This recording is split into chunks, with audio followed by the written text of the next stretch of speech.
Hey guys, Bob Brennaman here. I'm a realtor in Mount Pleasant, and today we're continuing on with a series called Ask Bob. And today we're covering a question about Oyster Point. And Oyster Point's a neighborhood that we've done a video on in the past, but that was several years ago. And I felt like as this neighborhood comes to an end as far as the development of it, it'd be a good idea to kind of bring y'all back through it because I do like this neighborhood for a lot of reasons.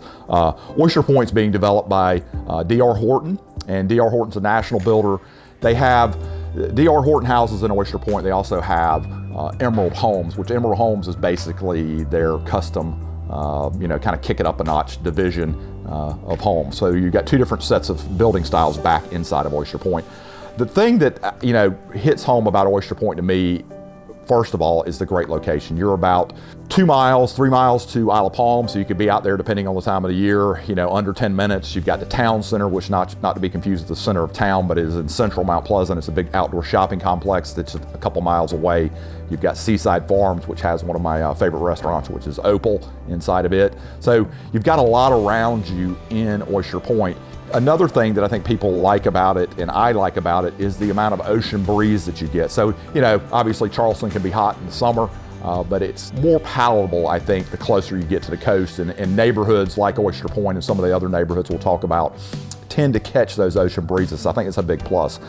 The other thing that I recommend, as you consider Oyster Point, and I would say even if you're looking to just come down for a weekend and hang out in Charleston and want something cool to do that doesn't cost any money, there is a fort called Fort Palmetto that's built into the side of and goes out and looks over Gray Bay and Hamlin Sound, and it's adjacent to Oyster Point subdivision. So the developer Oyster Point and town of Mount Pleasant kind of made this little park that goes back, and it has the old fort there and historical markers. The thing I like about it is the pretty walk back along the giant oak trees, 100-plus-year-old oak trees. So it's a very pretty thing to do. So if you have extra time and you want to go do something that's cool, you can Google Fort Palmetto and you should be able to find it pretty easy online. Other thing that I like about this neighborhood, a lot of tree-lined streets, ponds, views of Gray Bay and Hamlin Sound like I mentioned. And over 25% of this land was kept in a conservation trust. So they didn't develop as much of Oyster Point, into houses as they could have. They left a lot of green space. You have a lot of amenities back there. You have swimming pool, tennis courts, I believe bocce ball, and again, lots of walking trails. And you have access to Hamlin Sound and Gray Bay, which overlook Isle of Palms, and you're able to go, kind of take in those vistas. And there's even a dock back there that you could crab off of or push a kayak off of, depending on the time of the year and the tides.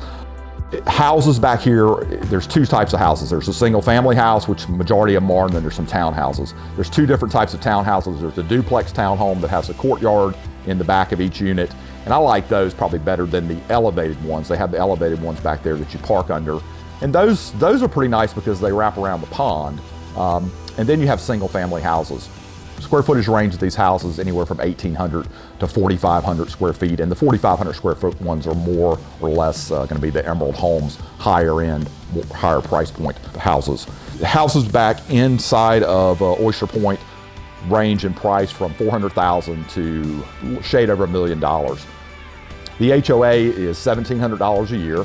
And that covers your pool access, covers a very nice workout facility. You've got an amenity center. I think it's about 18,000 square feet that a lot of neighborhoods don't have. So you pay a little extra, but I think it's probably worth it because you probably could cancel your gym membership based on the equipment that they have for you to use there. As I mentioned, it has play parks and jogging trails.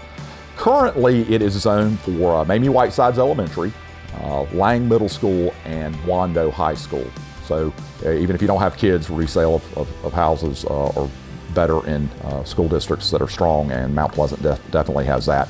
If you want to talk more about Oyster Point, you can reach me, Bob Brennaman at Brennaman Group, and my phone number is 843-345-6074. And you can always check out our website devoted to Mount Pleasant, which is mountpleasantproperty.net, or our main website for Charleston, which is brennamangroup.com. Till next time, y'all.